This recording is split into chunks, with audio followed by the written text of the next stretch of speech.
Jaya Radha Madhava Jaya Kunja Bihari Jaya Kunja Bihari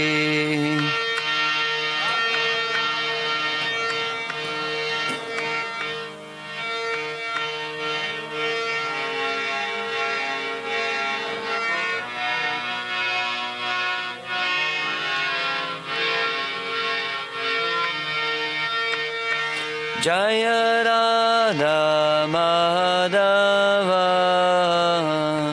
Jaya Kunja Bihari Jaya Kunja Bihari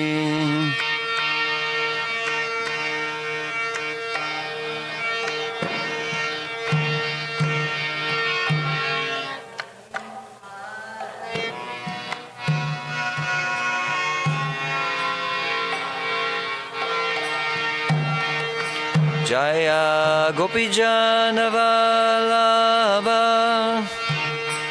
Jaya Girivaradhare Jaya Girivaradhare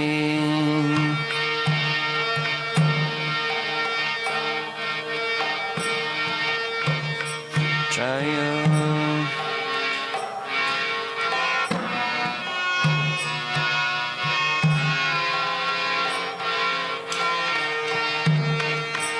Jaya Gopijana Vallabha Jaya Girivaradhare Jaya Girivaradhare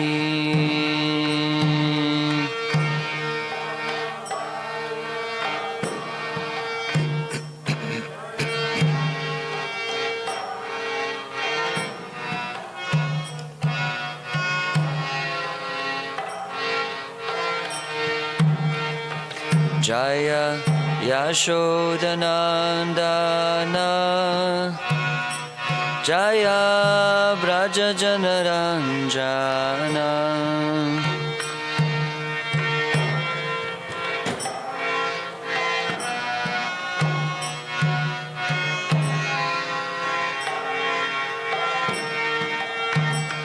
Jaya Yashodanandana Jaya Braja Janaranjana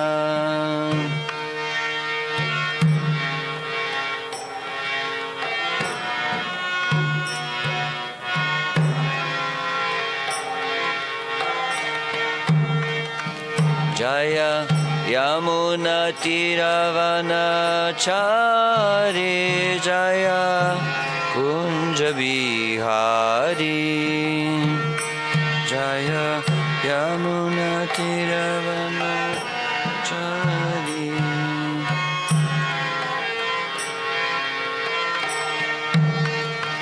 Jaya Yamuna Tiravanachari Jaya Kunja Bihari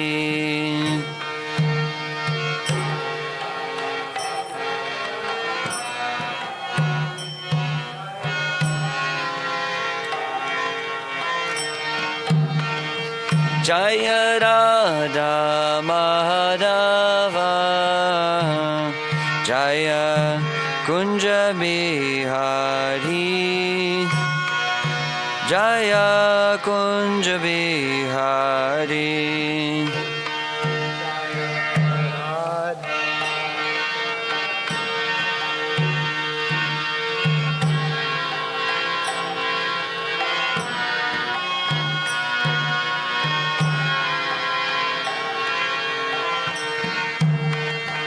Hare Krishna, Hare Krishna, Krishna Krishna, Hare Hare, Hare Rama, Hare Rama, Rama Rama, Hare Hare.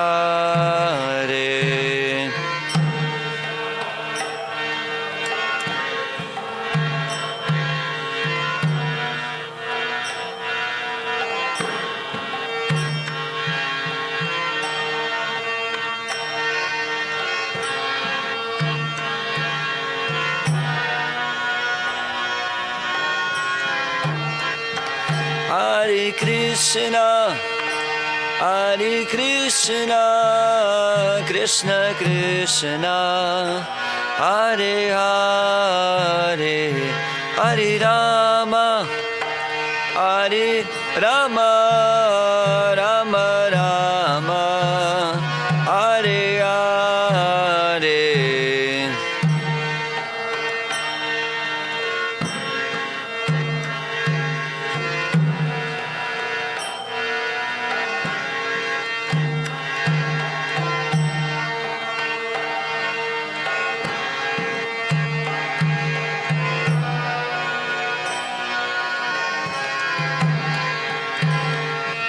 Hare Krishna, Krishna Krishna, Hare Hare, Hare Rama, Rama Rama, Hare Hare.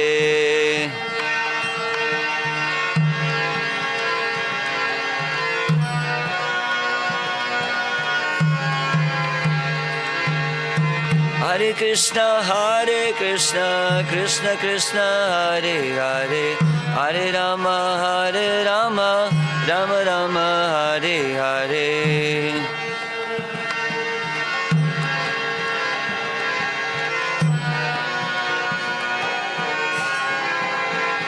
Jaya Prabhupada, Jaya Prabhupada, Jaya Prabhupada, Jaya Prabhupada.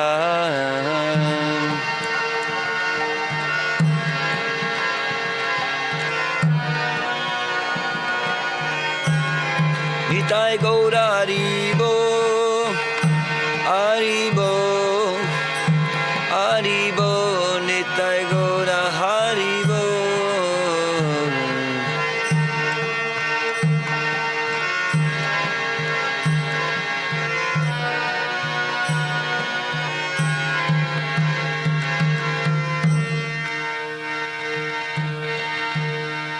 Nitai Gaura Premanande, Shri Radha Govinda ki, Shri Gaur Nitai ki, Jagannath Baladev Subhadra Maharani ki, Grantaraj Srimad Bhagavatam ki, Nitai Gaura Premanande. Oh, glories to the assembled devotees. Oh, glories to the assembled devotees. Hare Krishna. Oh, glories to the assembled devotees. All glories to Shri Guru and Gauranga. All glories to His Divine Grace. A.C. Bhaktivedanta Swami Srila Prabhupada ki.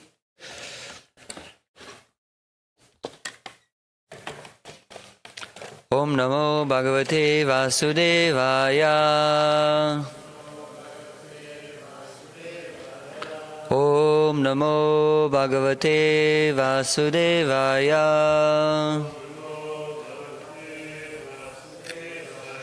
Om Namo Bhagavate Vasudevaya. Narayanam Namaskritya Naram Chaiva Narottamam Devim Saraswatim Vyasam Tato Jayamudirayet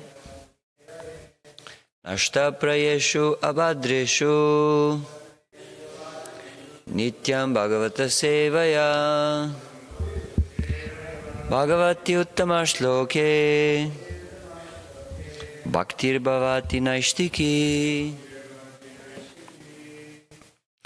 Hare Krishna.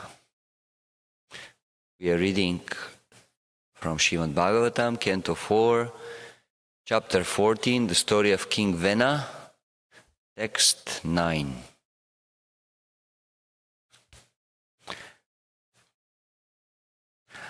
Arajaka Bayat Esha Arajaka Bayat Esha Krito Rajata Tarhana Krito Rajata Tarhana Tatopya Sidbayam Tvadya Tatopya Sidbayam Tvadya katam syat svasti dehinam. Katam syat svasti dehinam. Arajaka bayadesha. Krito rajatat arhana. Tatopya sidvayam tvadya. Katam syat svasti dehinam. Please repeat.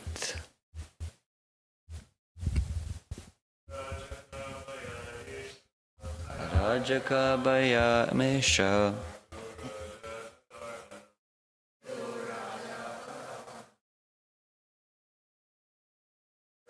Tatopya sidvayam tvadya. Kadam syat svasti dehinam. Rajaka bayadesha. Krito raja tadarhana. Tatopya sidvaya tvadya. Kadam syat svasti dehinam. Rajaka bayadesha.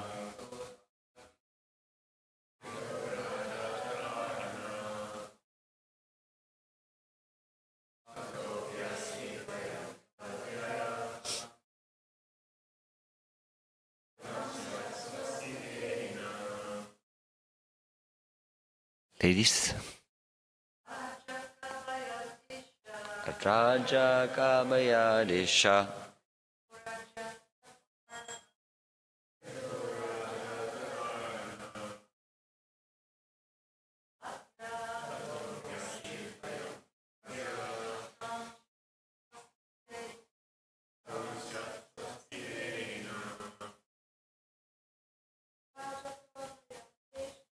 Rajaka bayadesha. To raja tadarhana.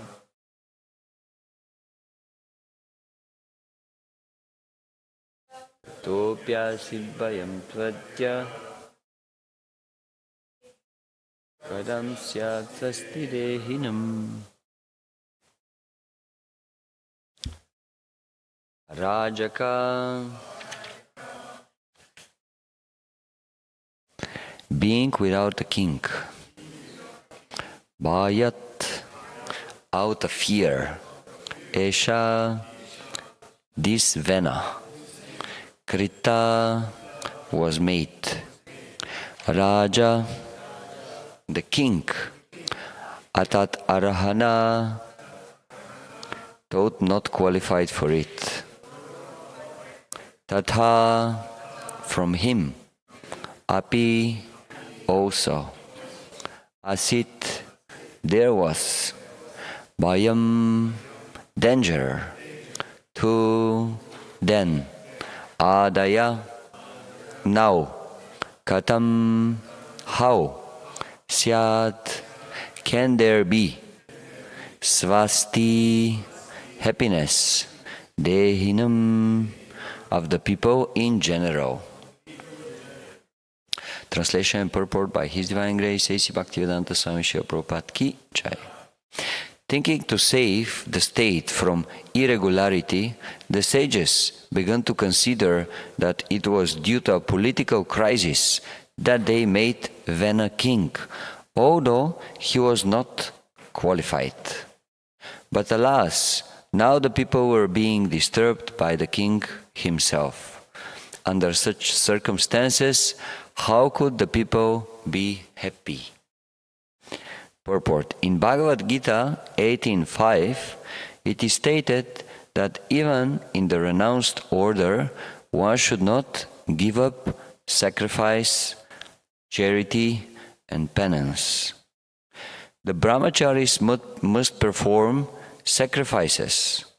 The grihastas must give in charity. And those in the renounced order of life, the vanaprasthas and sannyasis, must practice penance and austerities. These are the procedures by which everyone can be elevated to the spiritual platform.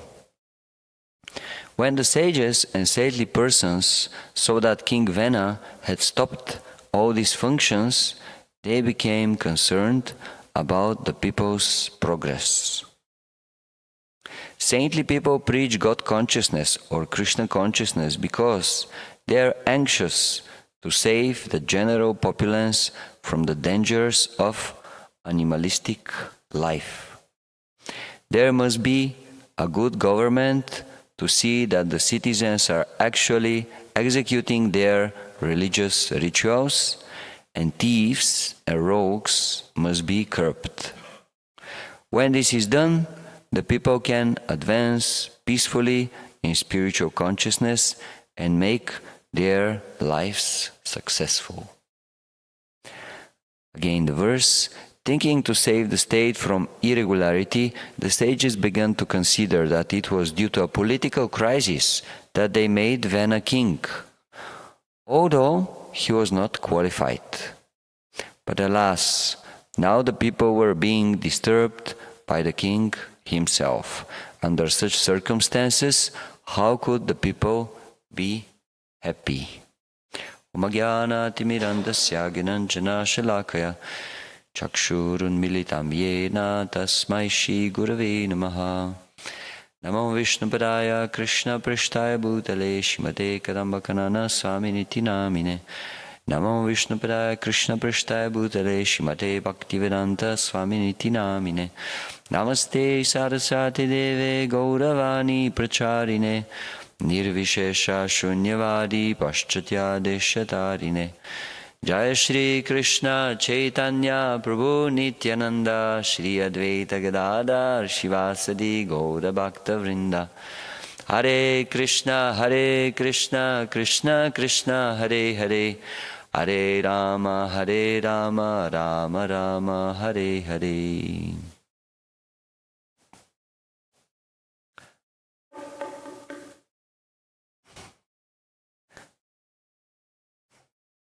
So, at some point the situation was such that people were not protected, and Srila Prabhupada explains when people are not protected from a powerful king, strong king, rogues and thieves take over. And this brings chaotic situation in the whole world. So, when the sages saw that a king was needed, they put Vena as a king. There is a saying, better blind uncle than no uncle. So they thought, okay, at least for a time being we can save the situation. And it was true, because it is said that King Vena was a very cruel king. So all the thieves, all the rogues, they were extremely afraid from him. And nobody was daring to do any criminal activity. However, a little later, King Vena, he became to torture the citizens, the praja. And that was a problem. It is explained that the main duty of the king is to protect praja, to protect the citizens. And how exactly the king is doing that? By engaging them in their prescribed activities. So everyone has duties to perform, and if people do that, then there is a harmony in the society. When people stop performing their duties, there is a big problem. Now, King Vena, he became so much puffed up that he decided he can decide and he can say what are exactly the duties of the citizens. But it is not like that. The duties are already given by Krishna, by Shastra, by Veda. So the king, as a representative of God, he simply has to engage everyone in their duties according to Shastra.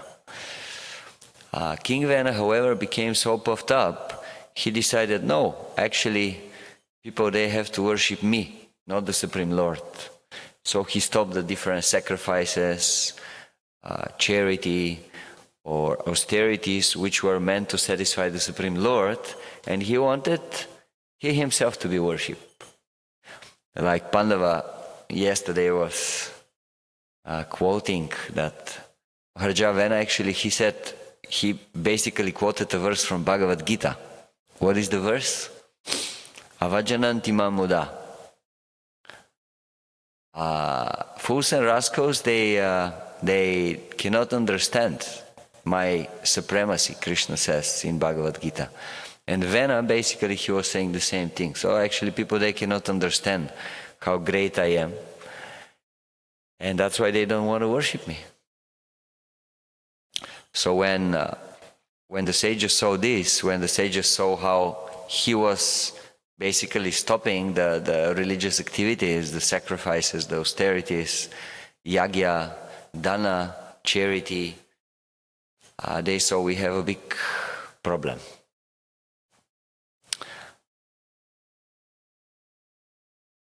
Nowadays, situation is similar in the world. Nowadays, there is no one leader in the world, but many, many leaders. And some of those leaders are more soft and diplomatic personalities. Other leaders are very strong, powerful, and conservative personalities. And we could say relatively maybe one is better than the other. And yes, in a sense, yes. Like the sages, they were thinking, relatively, King Vena was better than no king.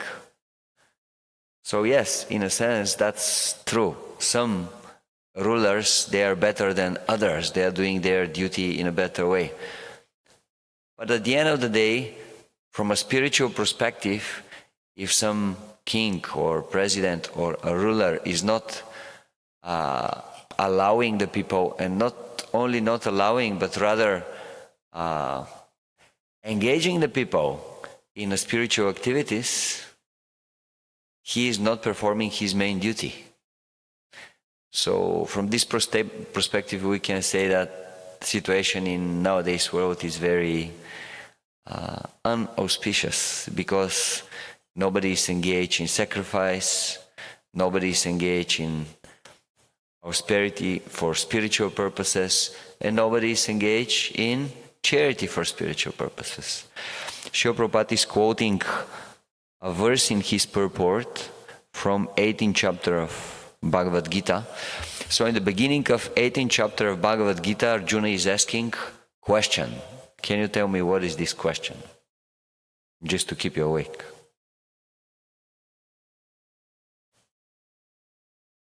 Pandits, 18th chapter. In the beginning, Arjuna is asking question.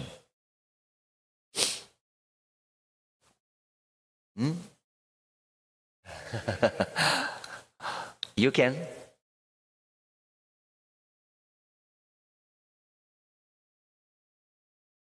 Yes, he is asking about renunciation. What exactly? But that's good. You're getting 5 out of 10.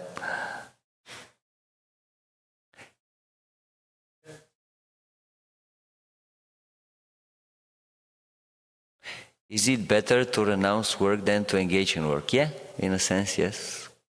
But, yeah, what is the purpose of renunciation? Close. So, the Google people. Yeah, what is the meaning of renunciation? And especially, what is the difference between sannyas and tyaga?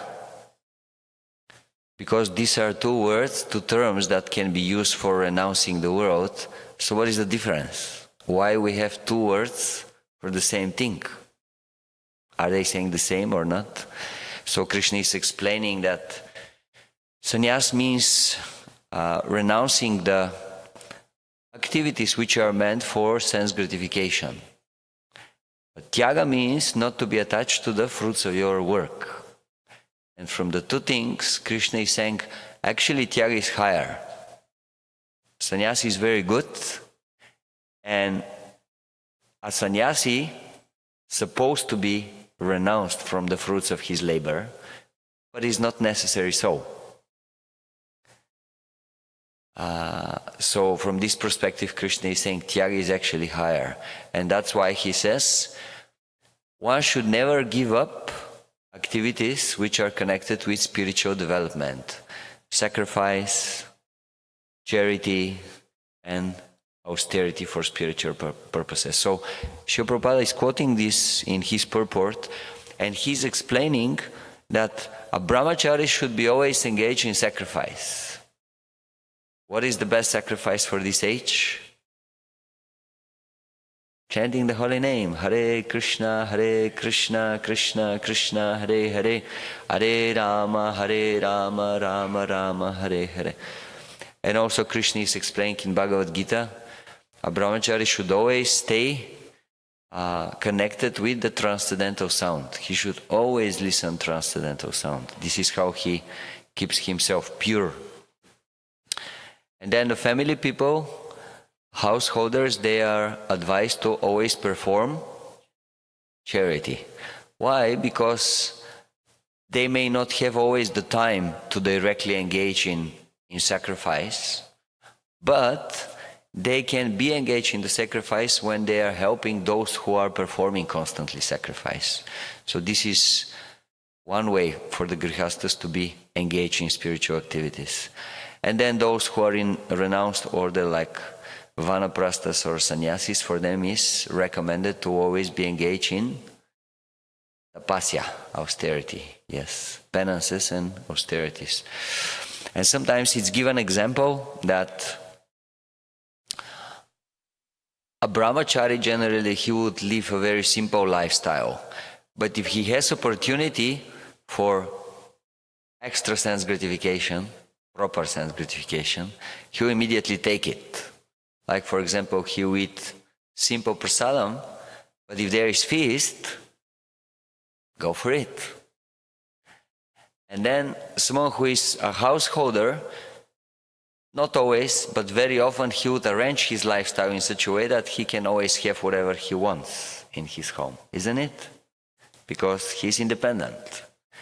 Yes, he'll connect it with Krishna, but he can eat whatever he likes, he can eat whenever he likes. But then for vanaprasthas, it is explained, if they have a choice between a feast and a khichdi, they have to choose. That's their duty. For them now it's duty. They had the time to enjoy their senses, and now is the time for simple lifestyle and focusing more and more on transcendental reality. I remember one time we were with my spiritual master, and he was sitting in a very simple way. And we said, Maharaj, you don't want something more, something extra? And he commented, he said, don't worry about me. I was a manager in the Vrindavan restaurant many, many years ago. I took my sweets for a whole life, don't worry. Sometimes there were days I was eating 15 ladus a day. So then I could understand, okay, so there is a time in life when you take whatever it comes, and then if you do, then later it will be very easy for you just to be naturally renounced. Not to be engaged in the work, but to be renounced from the fruits of your work. Like someone who is really renounced, he can go in the kitchen and cook 100 ladus for Krishna. But at the end, he may not take even one, or he'll just take very little because it's Mahaprasadam. So this is a real renunciation. So when the saintly personality saw that people are forbidden to do this, they became very disturbed, because how they are going to become purified? Some people, they think you become purified by being non-active. But that is not possible. By restriction, you cannot purify yourself. You have to purify yourself by positive engagement. And also in Krishna consciousness, sometimes we make this mistake. We think the more austere I am, that means I'm really advancing in spiritual life. But it's not necessary. In Krishna consciousness, we don't judge spiritual advancement according to how austere we are. Yes? There are people who are much more austere than us, I can tell you. From a Vaishnava Sampradaya's point of view, but also even from outside of Vaishnava Sampradayas. Like, let's take the Madhvas. Madhvas, they are much more austere than us. Yes or yes? Much more austere than us. But somehow Krishna sent Srila Prabhupada and he taught us, well, the most important thing is to spread Krishna consciousness. And many great devotees, they became instruments in this regard. Prabhupada men. We call them Prabhupada men. Why? Because they were not trying to understand what Shastra is saying. They heard Srila Prabhupada, and whatever Srila Prabhupada says Shastra is saying, they accepted it. Prabhupada said, work now, samadhi later. And they said, yes, if Srila Prabhupada wants it, let's do it. Let's sacrifice our life completely for the mission. Hamsarupa Prabhu, 2 days ago, he was explaining how there was a time devotees, they were going 8 to 10 hours every single day to distribute books, to chant Hare Krishna, to distribute prasadam on the streets here in this city, in New York, in the subway, in the winter. And this is their sacrifice. This is their austerity, and this is their charity. They went there, they worked so hard, and they came back, and they gave everything to Srila Prabhupada. They said, okay, Srila Prabhupada, this is for you. This is for your pleasure. So they were working hard, and definitely Srila Prabhupada guarantees that there will be samadhi for them. Now, sometimes we are very impatient. We don't want to wait for the samadhi. We say, oh, I want samadhi now. And okay, I'll do some work also, but I want samadhi. But it doesn't work like that. First you have to do the job, first you have to qualify yourself, and then the rest will come naturally, isn't it? So sometimes we have this idea, oh, let me just jump in spiritual life. But we cannot jump. We cannot jump in spiritual life. Bhaktivinoda Thakur is giving very interesting example. He's saying that advancement in spiritual life, different levels in spiritual life, they are like, here you have to help me, I don't know the English term, but those glass pots that they're using in laboratories, and they're connected to each other with the small tubes. How do you call them? I don't know. Yeah, okay. That's the word?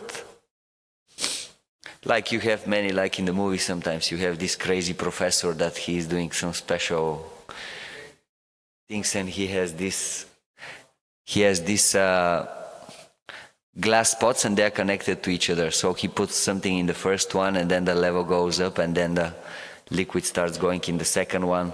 When the second pot is filled, then the liquidity goes to the third one. You understand? So Bhaktivinoda Thakur says, advancement in different levels in bhakti is like those pots. You cannot skip over some of the pots. You cannot say, oh, now I'm putting water in the first one, now directly I'll go to the third one or to the fifth one. It doesn't work like that. First you have to fill the first one, then naturally the liquidity will start going in the second, then when the second is filled, then the third one. And he says, if some devotee prematurely jumps over a level of Krishna consciousness, later he has to come back and do the job, and only then he can continue. So we take the words of Srila Prabhupada and we try to follow in the footsteps of those who followed Srila Prabhupada. And we try to work hard, and then the samadhi will come naturally at some point. In the beginning of my spiritual life, I was very eager to learn Mridanga. And now I can kind of play Mridanga. But my guru of Mridanga, he was Pandava Prabhu. was training me, showing me some mantras, and I learned 4 or 5 mantras. And then he said, okay, now you have to make them perfect. And it never happened. I was playing the mantras again and again and again. 2 months, 5 months, 10 months, 1 year, 2 years, 3 years. It never came. And at some point he told me, you're useless. And I also decided I'm useless. But then at some point I was forced to play every day in front of the deities because there was nobody else to play Mridanga. And then at some point it just clicked and it happened. The miracle happened, and suddenly I started playing these mantras very nicely. And Pandava heard and he said, wow, everything is correct. You're on time, everything is perfect. So it was work, and apparently we were not seeing where this work will bring us, but suddenly there was perfection, there was samadhi. So in the same way, we should not try to be restless in spiritual life. I think, oh, there is something else I have to find. There is some secret. It's true, Krishna consciousness is a secret. Raja Vidya, Raja Guhyam, Pavitram Idam Uttamam. But it's a different secret. Everything is already there on the pages of each and every of the books of Srila Prabhupada. Just open Bhagavad Gita, everything is there. Nothing is hidden. But at the same time it's hidden. Why? Because it can be understood only through devotion, through bhakti.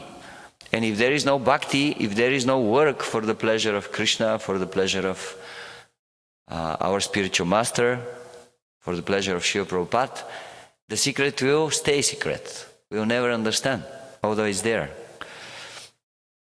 But everything is already given to us. No need to try to find some hidden meaning in the text, in the philosophy, in the process, in the practice.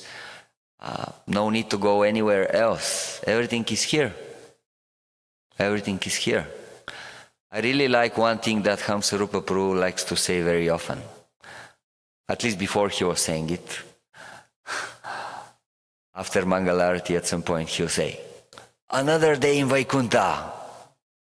And that's true, because Vaikuntha is a question of consciousness. It's not a question of place. You can be in the spiritual world, but if your consciousness is not right, you are not there. And you can be in New York, if your consciousness is proper, if you are immersed in bhakti, you are actually in Vaikuntha. We have this famous example with Bhaktivinoda Thakur and Gaurakishore Das Babaji. At some point, Gaurakishore Das Babaji, Maharaj, he had some health issues. I think he was getting blind. And Bhaktisiddhanta Saraswati Thakur wanted to bring him for treatment to Calcutta. When Gaurakishore Das Babaji Maharaj heard this, he said, Calcutta, I'll never go to Calcutta. This is the place where Kali resides. I would never go there. Then later, Bhaktivinoda Thakur heard about this comment. At that time, Bhaktivinoda Thakur was living in Calcutta. So he heard about this and he commented. He said, Kali? Where is Kali? I don't see Kali. I see only Vaikuntha around me. I see the spiritual world. So if we are properly engaged, then there will be no Kali, there will be no hell, there will be heaven, there will be Vaikuntha, the spiritual kingdom. There is one great personality, one of the leaders actually of ISKCON. One time he mentioned on a class, he said, I like to deal with my senses roughly. So I have a schedule and I just try to follow my schedule, get up early in the morning, go to Mangalarati, then chant my japa nicely, listen some Krishna Katha, Bhagavatam class, and then throughout the day I try to be engaged in service as much as possible. And then in the evening, Krishna book, milk and banana. and I go to sleep. And next day, the same. And if we try to do this, if we try to engage our time nicely in Krishna consciousness, we will see our consciousness will change, will transform.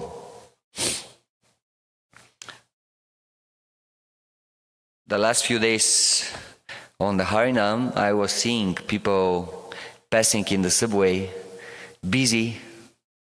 And from time to time you can see some of those people, they just turn to us and they look with a little bit pity eyes.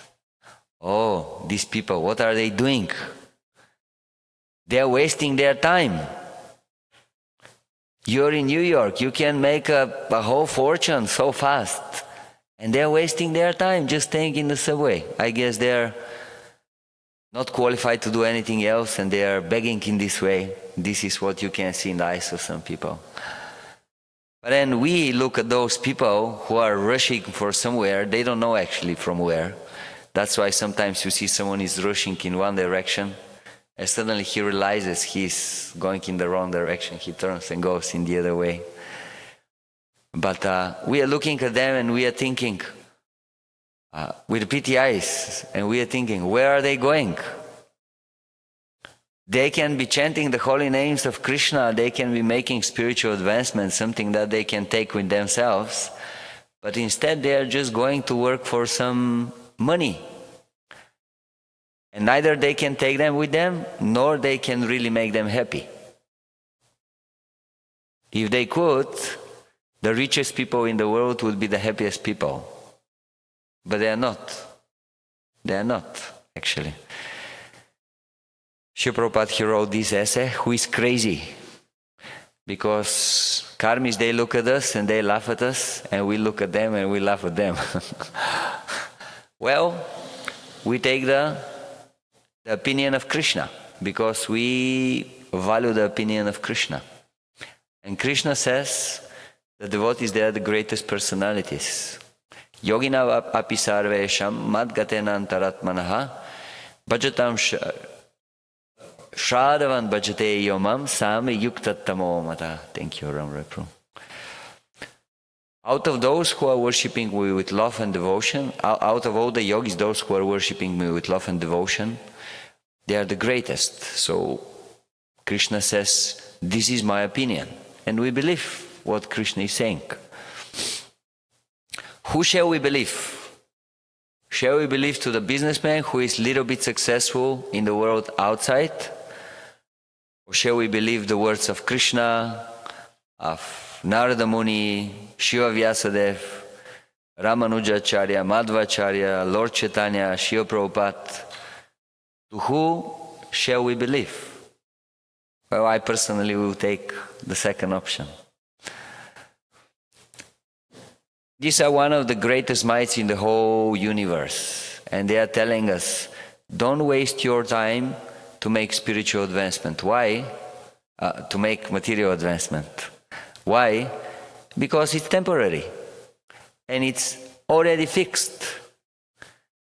Everything is fixed in this material world. Our happiness, our misfortune, our money, how long we are going to live, all these things, they are already fixed according to our karma.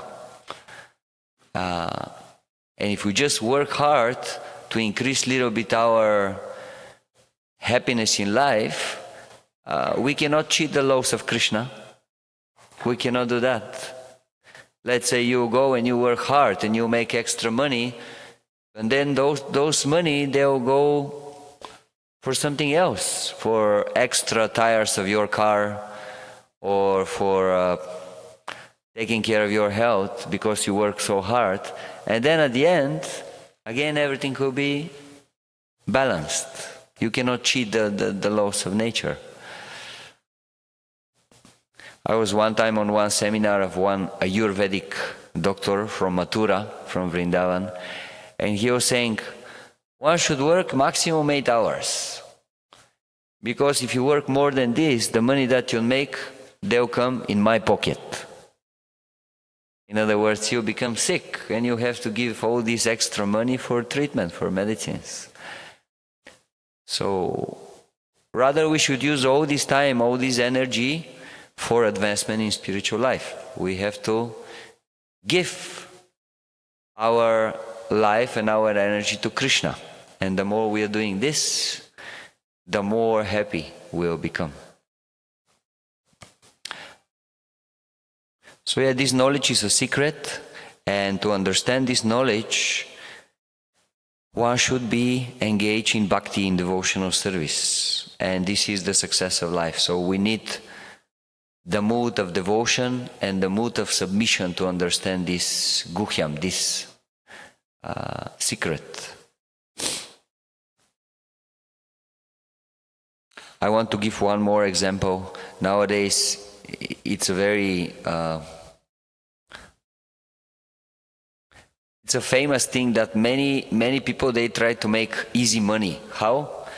They say, I'll just go and make some nice video, and I will put this video in YouTube, and I'll make lots of money. Why? Because at certain point you can monetize your videos or whatever you put there. There are people now with AI, they create music, peaceful music, and they have like millions of views because people are so stressed. They're looking for peaceful music. So those videos, they have like 1 million views, 4 million views, 10 million views for like a few months, 2 months, 5 months, 6 months. So I was thinking, in bhakti we should not do the same. We should not just look for opportunity to monetize our spiritual activities. In other words, to change our spiritual activities for material benefit. Although you can do that, and the course is very good. They will give you good money. Like if you have one point of spiritual credit, for this 1 point of spiritual credit you can get so much material sense gratification, like unlimited. So the course is very good, but actually those who are very serious in spiritual life, they are not interested from this. They don't want to exchange devotional service or a relationship with Krishna for some material temporary benefit. They don't want to do that.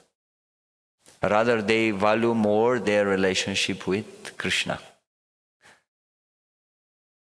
Like Kovacha Sridhar. Who have heard about Kovacha Sridhar?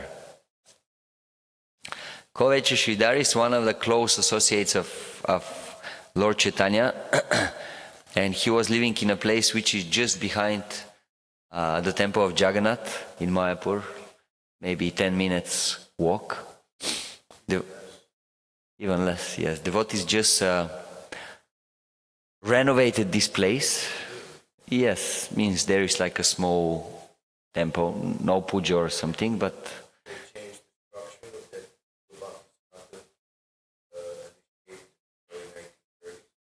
I think they just renovated. Yes. And there is a nice sign inside what happened on this place, how he was living there. And actually there was very interesting story connected to this place. I can tell you a little later, if you like. Maybe you have heard.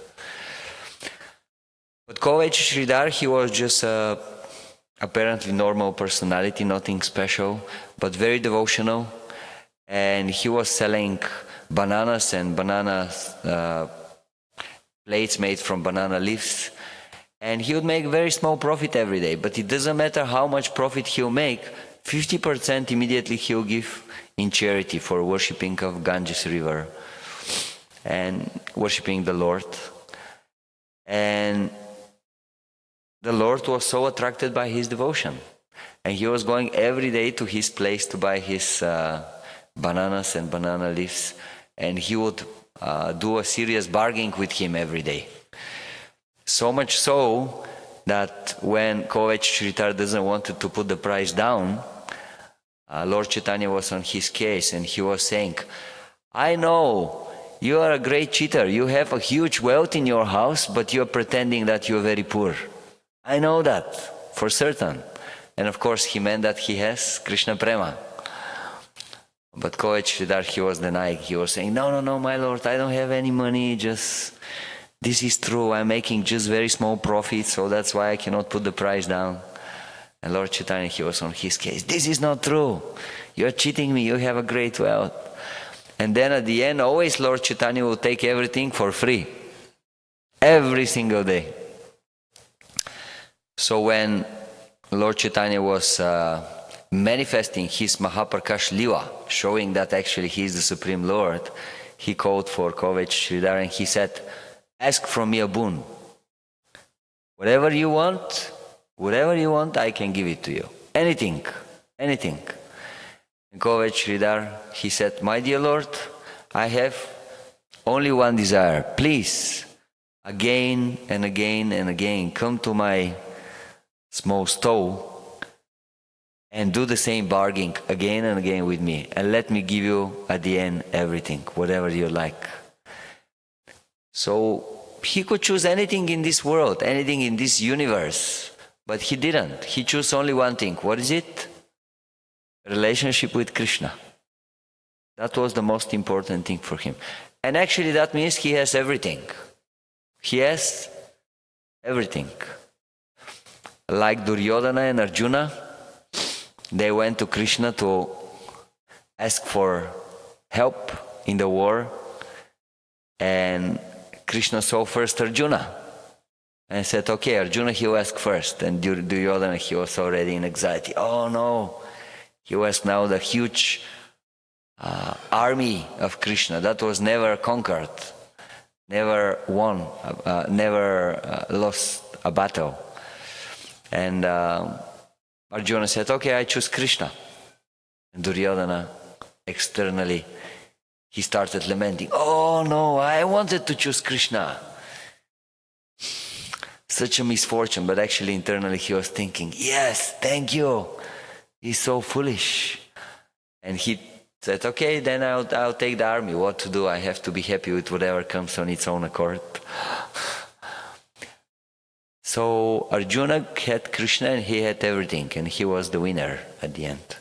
So serious devotees, they never exchange a relationship with Krishna for any amount of material benefit. Anything, nothing. So that is important. We should not try to monetize our devotional service. Rather, we should try to give pleasure to Krishna. And this should be our reward. This is very important.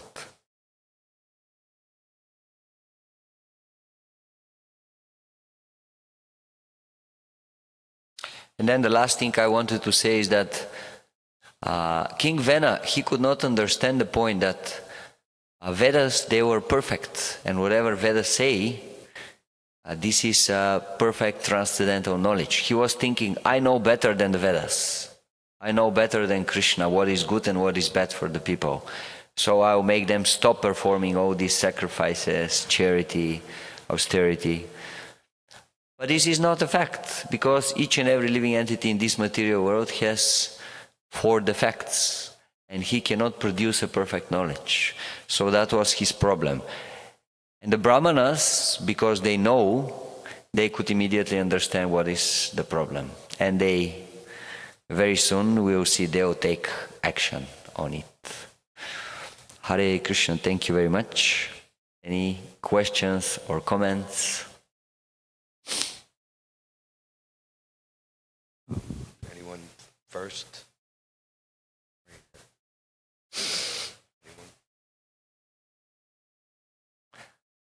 If not, I think we'll just stop the class because it's 9 o'clock. Grantara Srimad Bhagavatam ki. Wanted like a minute. Okay. Somebody.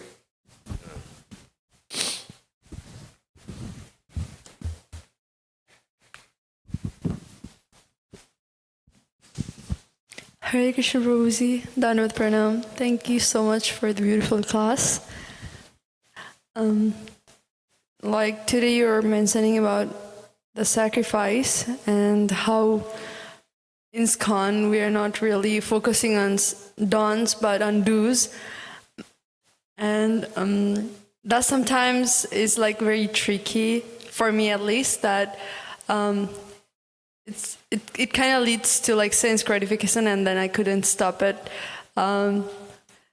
Like in terms of prasadam or like in any other cases, like we shouldn't force ourselves or restrict ourselves because those kind of thing. But in nectar devotion, there is a thing called like if we make a vow and then try to follow it, then it will be very pleasing to the Lord. Like it will help to boost up the devotional service. So how to like I'm kind of like confused sometimes. Yeah, it's generally, especially in the beginning, it's recommended try to take more positive vows, things to do for Krishna, and don't focus so much on the things that we have to maybe regulate or avoid, like you mentioned prasadam. In the beginning we have to eat prasadam because we have to be happy in Krishna consciousness, especially if you're part of ISKCON. Like it is known, Srila Bhaktisiddhanta Saraswati Thakur, he was very heavy with his disciples. If he would see some of his disciples is getting a little bit fatty, he was saying, oh, that means you're gratifying your senses. This is Maya. We don't allow this. He was very heavy.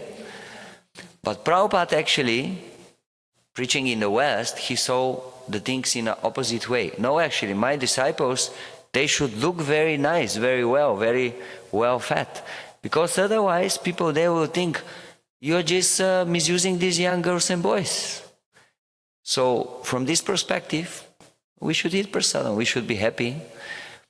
But then take a vow, okay, every day I will spend 4 hours on the street distributing the books of Srila Prabhupada, or every day I will be 4 hours on the street supporting the Harinam. Every day I will be 10 hours on the street distributing prasadam, bringing people to the temple. So if you're doing so much physical service, what's the problem? You burn everything, no problem. There was one devotee, he mentioned one time, the first 20 years in our spiritual life, we have to eat prasadam up to here. Second 20 years, just fuel nicely the stomach. The third 20 years, we should really reduce the amount of prasadam we are taking. So how many years you are practicing?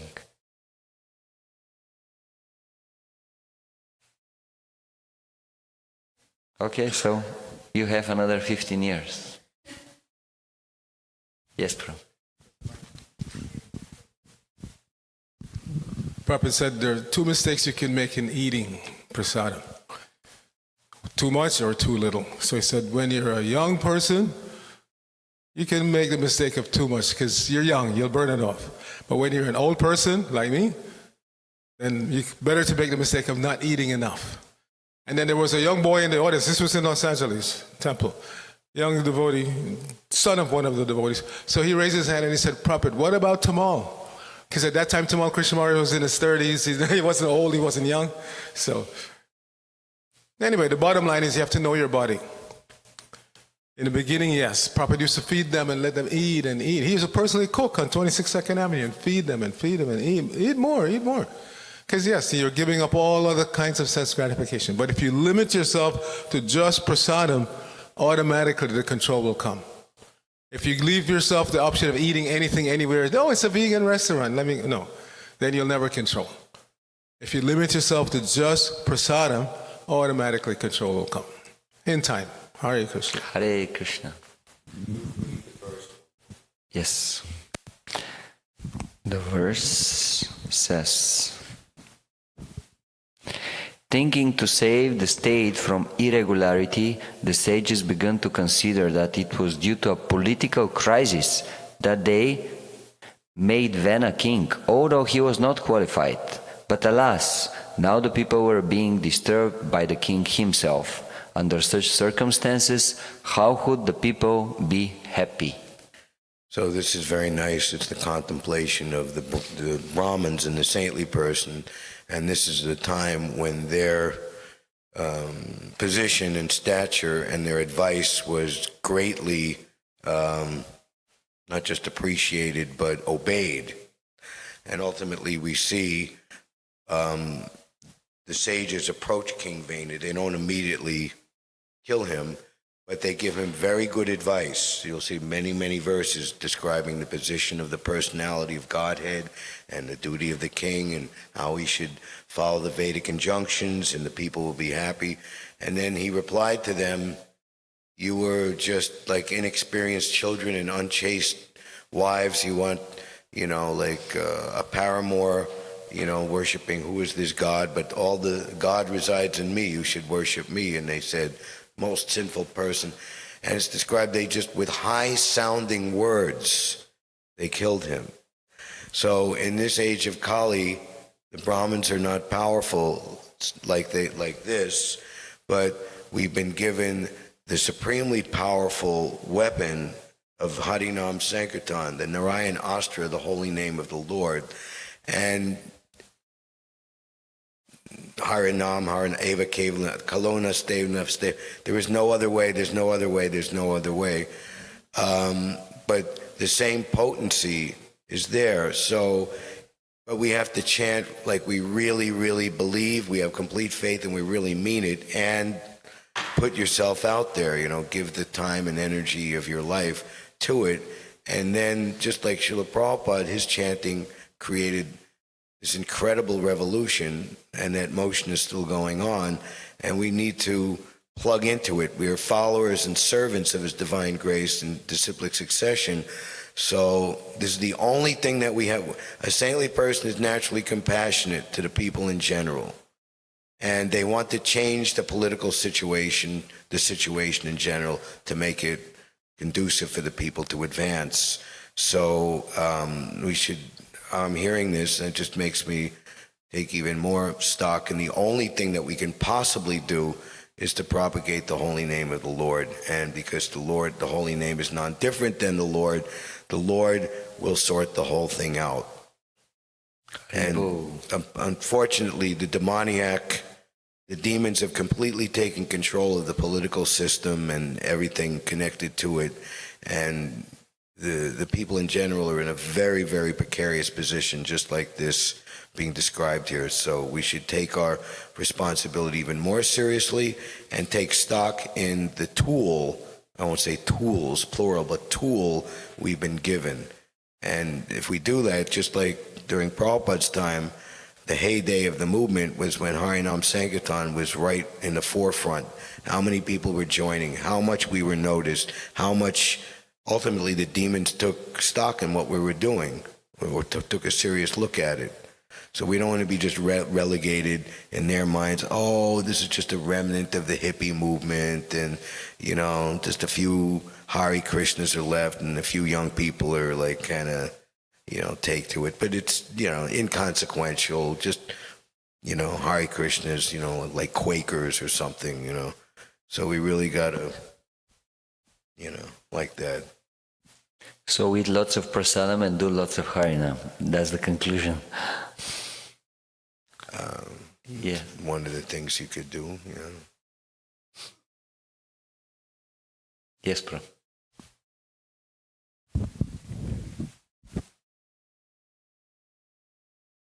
Why is it important to eat Mahaprasad? Because Mahaprasadam is a food that was touched by Krishna, so it became spiritualized. And if we eat this food, we become purified just by eating. Naturally, we like to eat food, yes? But this food is not ordinary food. It's transformed, it's spiritualized. And when we are touching this food, we become purified, we become happy. Prasada sarva dukkhanam hanir asyopajayate prasada cheta sahyasu buddhir paryavatishtate. When we eat prasadam, spiritual food, we become happy and our intelligence becomes purified. We can see the things as they are. So it's very, very beneficial for us. Haribol. Hare Krishna. Grantara Srimad Bhagavatam ki, Jai Srila Prabhupada ki, Samaveta Bhakta Vrinda ki, Nitai Gaura Premanandi.